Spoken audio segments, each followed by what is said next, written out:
Hello, my name is Richard from Transclip, and today we just want to answer some of the common questions we get around flashing beacons. First one is, what different types of mountings are available for beacons? There are three main types. There's the permanent mount type, and the magnetic type, and the pole mount type. So this is the permanent mount type beacon. So this can be wired permanently into the vehicle with a switch and dash, and the beacon mounted permanently in the correct spot. The magnetic mount, this here is ideal if you don't want a permanent beacon, so it's a more temporary type one. It's got a magnet in the base, and you have a long cord and a cigarette lighter plug, so that can be quickly mounted and run the cord through to the cigarette lighter, plug it in, and away you go. This is the pole mount beacon. It's made to slide onto a pole here. It's ideal if you want a beacon that's easy to take on and off, but it still has the wiring and the switch permanently mounted into the vehicle.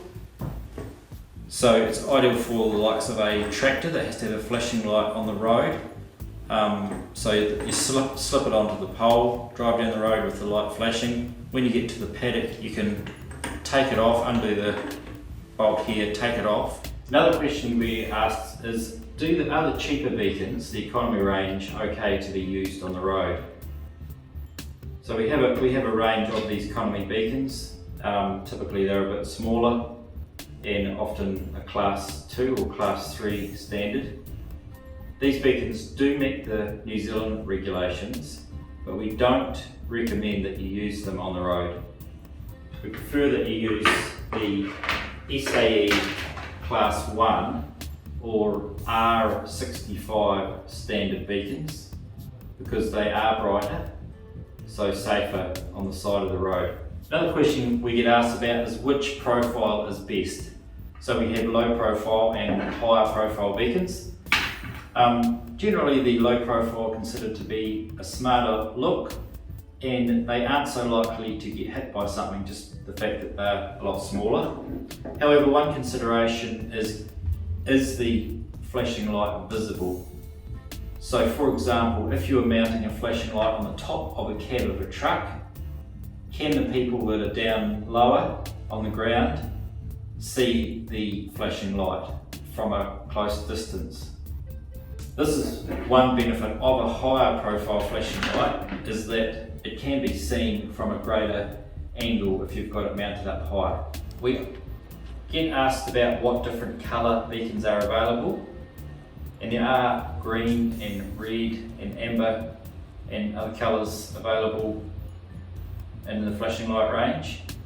We also have this smart little light here. This is called a safe to approach light, and it shines either green or red.